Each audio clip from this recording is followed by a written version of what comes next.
Hey everybody, I'm your tech and photo enthusiast, and today we've got the iPhone 15 Pro Max. This is going to be fun. Now, starting with the unboxing, inside the box you get the iPhone, along with that nice and satisfying peel. Then you also get a braided USB-C cable. Wait, a braided USB-C cable? Okay, nice, I'll take it. And then there's one and only one Apple sticker. There is no SIM ejection tool because all North American iPhones are now eSIM, and that's basically it. Now this iPhone, I personally got it in blue because I thought it was actually the nicest color available. What's interesting is that when you look at it directly in the light, it's blue, but then when you start to turn it, it starts to look pretty black, which is very interesting. Personally, I found it to be the nicest of the four colors available, but that's up to you to decide. Moving on to the new features. The iPhone 15s are the first iPhones to feature a USB-C port, which is really great, and it's about time they switched to USB-C. Big shout out to the EU for forcing that to happen. Now, the iPhones basically share the same cable as all the other tech out there. However, it's more than just using the same cable. It actually unlocks more features. For example, on the Pro models, you get 10 gigabit per second read and write speeds. And then you also have DisplayPort out on these USB-C phones. So that means you can connect it to another monitor, or you can even connect it to a hub, a keyboard, a mouse, and almost use it like a computer running iOS, which is pretty weird, but you can do it if you want to. One benefit I find with the video out is that now if somebody, like me, recording themselves, I can connect it to an external monitor, use my back camera, but still see myself as I record, which is a very useful feature. On top of that, with the 10 gigabit speeds, if you're shooting, let's say Pro RAW, which I'm not, but if you were, you can record them directly to an external hard drive. So that way you have it backed up, but you also don't have to wait and transfer it to your computer over Wi-Fi or any other means. But you can also use the 10 gigabit per second speeds, connecting it to your computer, and basically get that working. Another benefit of the USB-C cable is that now you can use the iPhone as a battery bank. You can use it to charge your AirPods, other iPhones, or even other Android phones. However, it's limited to 4.5 watts, which is very slow, but if you're only charging, let's say, your AirPods, it's plenty. The USB-C port isn't the only improvement we received on the iPhone 15s, at least on the Pro models. Now we have the new A17 Pro chip, which supports ray tracing. A phone this size now supports ray tracing. That is unbelievable. And based on Apple's demo, it looks fantastic. With the A17 Pro chip, we also get faster processing now and better gaming performance. As Apple showcased, we basically have full console ports of Resident Evil being ported over to the iPhone. And with the USB-C port, you can now actually use USB-C controllers on your iPhone, which will actually save you some money buying, say, a second-hand USB-C controller, which is way more popular than a Lightning-specific controller. Keep in mind that your mileage may vary. For example, I have this Razer Kishi V1 and I couldn't get it to work on the iPhone 15. However, other controllers may or may not work. Next on the list of updates is the addition of the action button, or rather the replacement of the mute switch, which is pretty cool. It's basically a programmable button that lets you program it to open up whatever you want, whether it's a camera, specific apps, accessibility features, you name it.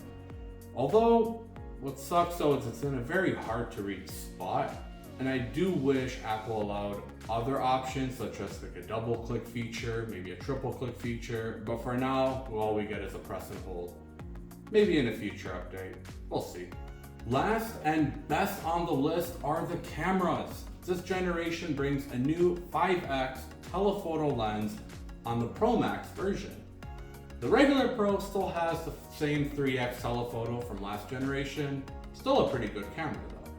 Something to note is that the 5x telephoto now has 100% focus pixels.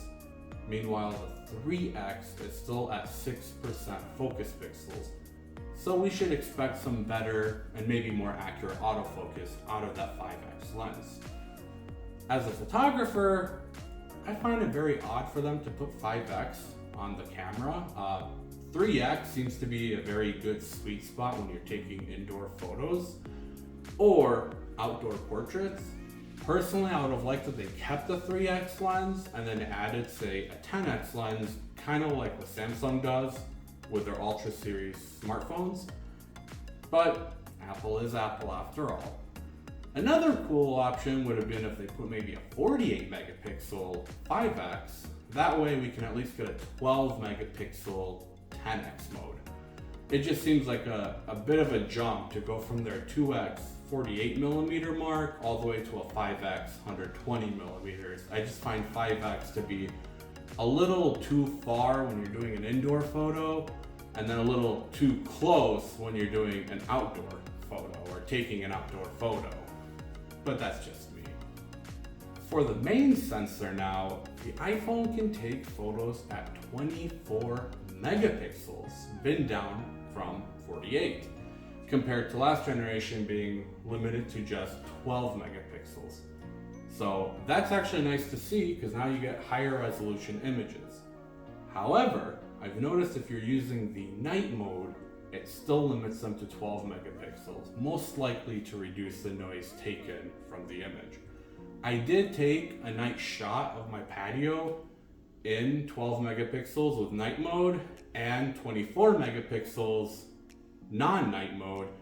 And personally, I found the difference not to be massive, and I actually thought that the non-night mode photo looked really good considering it was taken from a smartphone actually.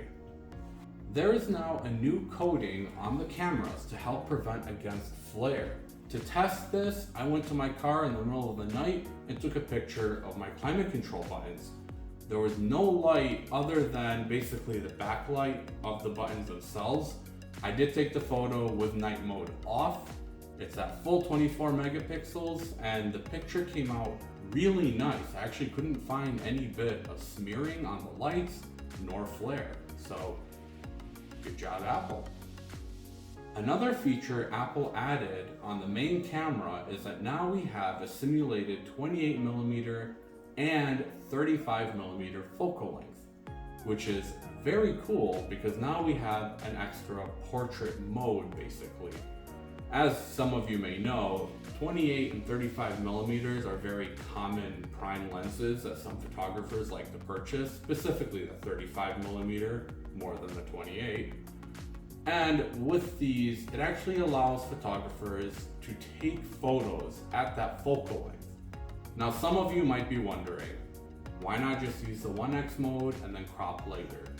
Well, if you look at this chart, basically the further you are away and the higher your focal length, it actually helps show off the human features more properly rather than make their face distorted or look anything like that.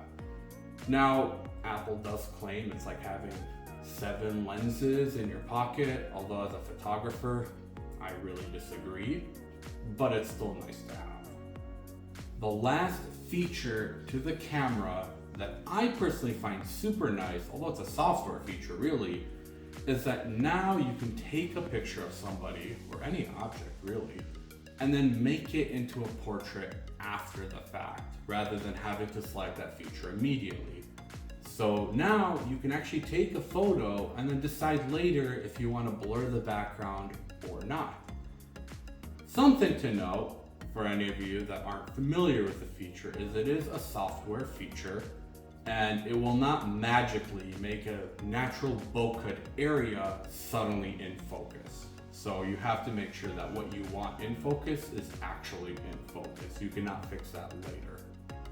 All in all, those are the main new features that I personally found really cool on the new iPhone 15 Pro Max. With the addition of USB-C and the better cameras, I really do think this is a phone worth upgrading to over any of the previous generations. In fact, I even think some Android users might consider this phone as well. I actually did, and I daily drive an S23 Ultra. Although I will be sticking with my S23 Ultra for now. If you guys like this video, please give it a like, consider subscribing, because I'm actually thinking to compare the iPhone's 48 megapixel sensor to my $5,000 Nikon Z9, which has a 45 megapixel sensor. So if you'd like to see that video, comment below, let me know, and thanks for watching.